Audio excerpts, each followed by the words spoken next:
Hi, kids. All right. H20, Halloween 20 years later is what that is indicating.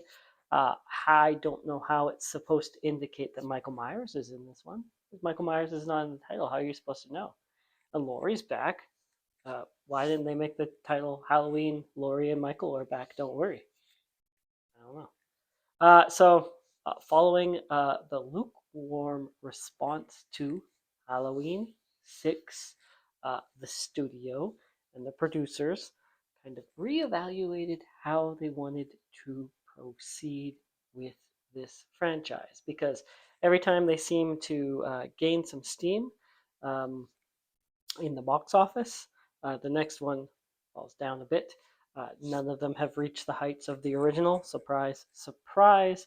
While at the same time, none of them have been box office bombs. They've been making money, usually at least double what the budget was, but none of them are big, huge smash hits. The studio wants with their Michael Myers. Uh, so, um, Jamie Lee Curtis, her telling of this version of the events is that she decided, coming up on the 20th anniversary, that they should do something. She approaches John Carpenter and Deborah Hill about, hey, we've all got more clout in the industry now. Why don't we work together, do a 20-year anniversary, let's have a reunion. Um, they kicked the ball around of the idea that I think Hill is the first to leave, and then Carpenter sticks around for a while. He's even willing to direct if they give him $10 million. Miramax is not going to give John Carpenter $10 million, so he leaves because he doesn't work for free, and he doesn't really like to work, John Carpenter. So Jamie Lee's idea is that Laurie has been on the run for 20 years. She faked her death, and that she's either on drugs or abusing alcohol. She's got some demons she's battling with. Michael finds her, and she decides enough running. She faces her fears. She kills Michael.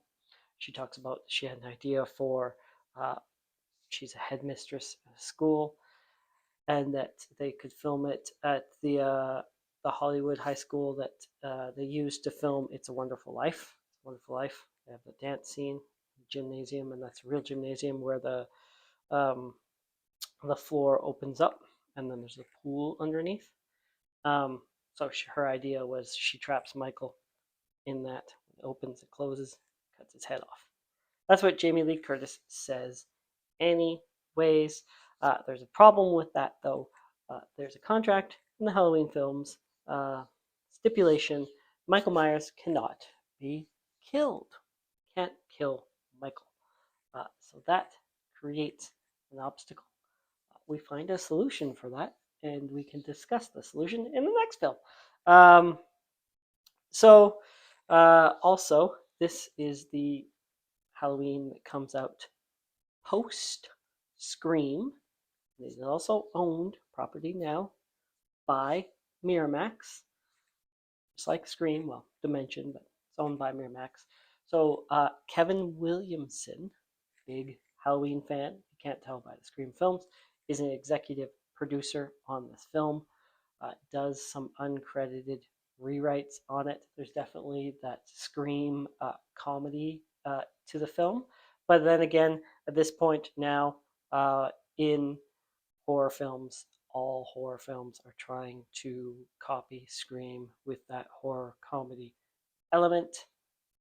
And I think Scream probably helps with its references to Halloween to get producers, people to want to make another Halloween, especially when you have Jamie coming back. So we have Steve Miner.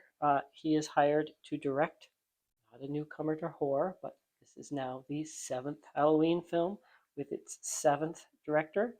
Miner directed Friday the 13th, Part 2 and 3. So he gave Jason his baghead and his Halloween mask. And he had worked with Jamie Lee Curtis on Forever Young. So familiar elements for him. So what's the film about? Well, Jamie Lee apparently mostly gets her way, right? Laurie faked her death. By the way, this is the first time in the franchise that they decide to ignore the other. Well, they've all ignored three, um, but they ignore 4, 5, and 6. They pretend those didn't happen. 4, 5, and 6. It said that Laurie Strode died in a car accident. For this one, pretend those didn't exist, but she faked her death in a car accident. I don't know why they have to depend, right? Why do you? I guess the daughter. She has a daughter that's dead. Anyways, this one she has a son.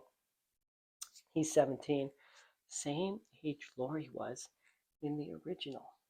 And Michael likes to kill 17-year-olds. So Michael is after Laurie's son, but Laurie hears faces off against Michael, decides to end things once and for all. Um, and yeah, so this Halloween is the call ties the original with the lowest kill count. So they're not trying to up that part of the film. I think it's 6. Both of these lowest film count. Anyways, we'll continue with Resurrection in a few days. Thank you for watching. Like, subscribe.